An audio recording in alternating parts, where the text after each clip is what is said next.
नमस्कार दर्शकों, धार्मिक चमत्कार में आप सभी का स्वागत है। और आज हम आप सभी के सामने दशा माता व्रत की 5वीं कथा लेकर आए हैं। कथा इस प्रकार है। एक राजा की 2 रानियां थीं। रानी की प्यारी रानी को लक्ष्मी कहा जाता था और दूसरी रानी को रानी होने पर भी कुलक्ष्मी कहा जाता था। एक दिन लक्ष्मी रानी क्रोध में आकर लकड़ी का पटा ले मलिन कपड़े पहनकर कोप भवन में जा लेटी। राजा ने लक्ष्मी से पूछा, तुम कोप भवन में क्यों पड़ी हो? तुम क्या चाहती हो? रानी बोली, कुलक्ष्मी को देश निकाला दिया जाए। कुलक्ष्मी रानी थी, इसलिए उसे निकाला देने से राजा की बदनामी होने का डर था। इसलिए रानी को पीहर छोड़कर आने की बात सोची गई। राजा ने पटरानी को एक रथ में सवार कराया और स्वयं घोड़े पर चढ़कर रथ के साथ चलने लगा। एक बीहड़ जंगल में पहुंचकर राजा ने रथ को रुकवाया। पालकी ढोने वालों को वहां से हट जाने को कहा गया। राजा रानी को उस जंगल में छोड़कर घोड़े पर सवार होकर अपने महल में आ गया। कुलक्ष्मी को बाट जोते सारी रात बीत गई। रानी को प्यास लगी। वह रथ से उतरकर पानी की तलाश में चल दी। रानी ने आसपास पानी खोजा, परंतु उसे कोई भी जलाशय नहीं दिखाई दिया। रानी ने एक सारस के जोड़े को एक तरफ जाते देखा। रानी कुलक्ष्मी सारस के जोड़े के पीछे चल दी। चलते चलते वह एक नदी के किनारे पहुंच गई। रानी ने सोच आदि से निर्वत होकर उसी नदी में स्नान किया और जल पीकर अपनी प्यास बुझाई। उस समय कुछ अन्य स्त्रियां भी स्नान कर रही थीं। स्नान करने के बाद उन स्त्रियों ने दशा माता का डोरा लिया। उनके पास एक डोरा बच गया। उन्होंने रानी से डोरा लेने का अनुरोध किया। रानी डोरा लेकर अपने रथ में आकर बैठ गई।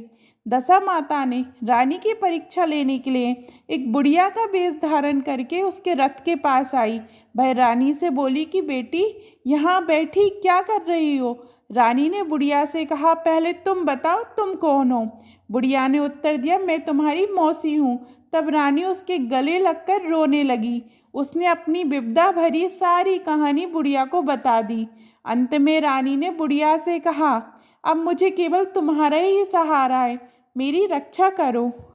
दशा माता की कृपा से उसी जगह माया का शहर बस गया। रानी के भाई भाभी आदि सारा मायका वहां प्रकट हो गया। रानी ने अपने पीहर के साथ मिलकर 9 दिन दशा माता की कथा कहानियां सुनाई। 10वें दिन डोरे की पूजा होनी थी। उस दिन सवेरे उठकर दशा माता ने रानी से कहा, नदी में स्नान कराओ, वहां तुमको स्वर्ण कलश मिलेगा, तुम उसे ले लेना और जो डोली तुम्हें लेने आए उसमें बैठ जाना। किसी से ये मत पूछना कि ये डोली किसकी है। रानी ने नदी में स्नान किया। वह स्नान करके बाहर निकल आई तो उसे 2 स्वर्ण के कलश नदी के किनारे रखे मिले। उन्हीं के पास रेशमी वस्त्र रखे थे। उन वस्त्रों को रानी ने पहन लिया। वह चलने को तैयार हुई तो उसे डोली आती दिखाई दी। वह डोली में बैठ गई और अपने घर पहुंच गई। घर पहुंचकर उसने माया के परिवार की सभी महिलाएं सहित दशा माता के डोरे की पूजा की, सुहागिनों को भोजन कराया। इसके बाद उसने पारण किया। अब रानी अपने पीहर में आनंद पूर्वक सबके साथ मिलकर रहने लगी। इधर कुछ समय बाद राजा को रानी कुलक्ष्मी का ध्यान आया।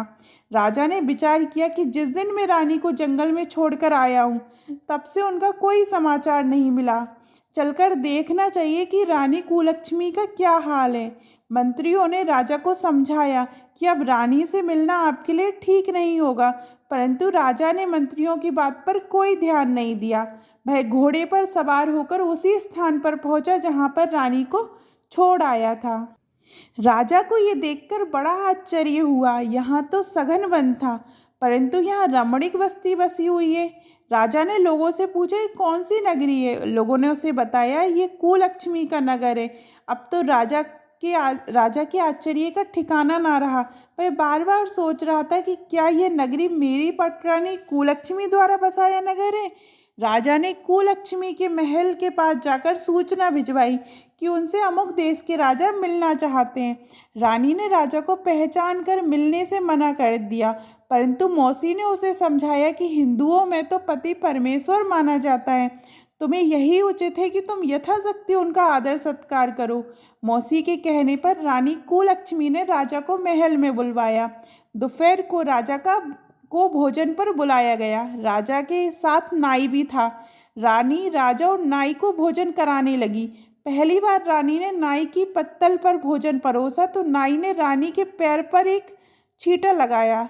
रानी इस भेद को नहीं समझ सकी कि नाई ने उसके पैर पर रायते का छींटा क्यों मारा। रानी दूसरी बार पोशाक बदलकर फिर आई। राजा मन में सोचने लगा, यहाँ तो बहुत सी रानियां हैं, सबकी शक्ल एक जैसी है, मैं अपनी रानी को कैसे पहचानूंगा। डेरे आकर राजा ने नाई से कहा, यहाँ तो कई रानियां हैं, मैं अपनी रानी को कैसे पहचानूं। नाई बड़ा चतुर था। वह बोला, रानी तो एक ही है, परंतु वह पोशाक बदल बदल कर हमारे सामने आ रही है। राजा ने नाई से पूछा, तुझे कैसे पता चला कि रानी एक ही है।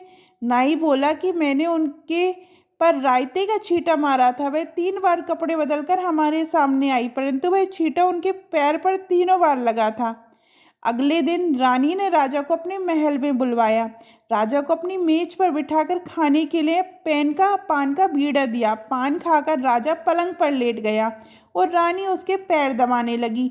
राजा ने रानी से अपने किए के लिए क्षमा मांगी और रानी को अपनी राजधानी में चलने को कहा।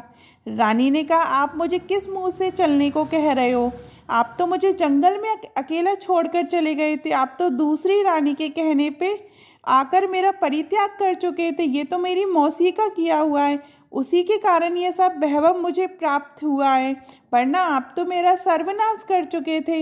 राजा ने रानी को बहुत समझाया। तब रानी बोली कि मैं केवल एक शर्त पर आपके साथ चल सकती हूँ। आप मेरी मौसी से वरदान मांगोगे कि ये नगरी आपकी राजधानी के पास पहुँचा दें, जिससे सब मेरा मन चाहे आपके पास रहूं और जब जी चाहे तो मौसी के दिए महल में चली जाऊं। मेरी मौसी बड़ी दयालु है, संभव है कि वह हमारी बात मान जाएंगी। राजा ने दशा माता मौसी से प्रार्थना की। मौसी ने राजा की बात मानकर दोनों शहरों को पास पास स्थापित कर दिया, मानो एक दूसरे के ही भाग हो। राजा ने दशा माता की कृपा का फल जानकर शहर में ढिंढोरा पिटवाया कि उसकी प्रजा दशा माता की पूजा किया करे। भगवती दशा माता ने जिस प्रकार कुलक्ष्मी पर दया करी, वैसी ही दया सब जनों पर करे। आपको ये दशा माता की 5वीं कथा कैसी लगी कमेंट में ज़रूर बताइएगा। और अभी तक आपने हमारे चैनल को सब्सक्राइब नहीं किया है तो चैनल को सब्सक्राइब कीजिएगा और जय दशा माता की लिखना मत भूलिएगा। जय दशा माता की।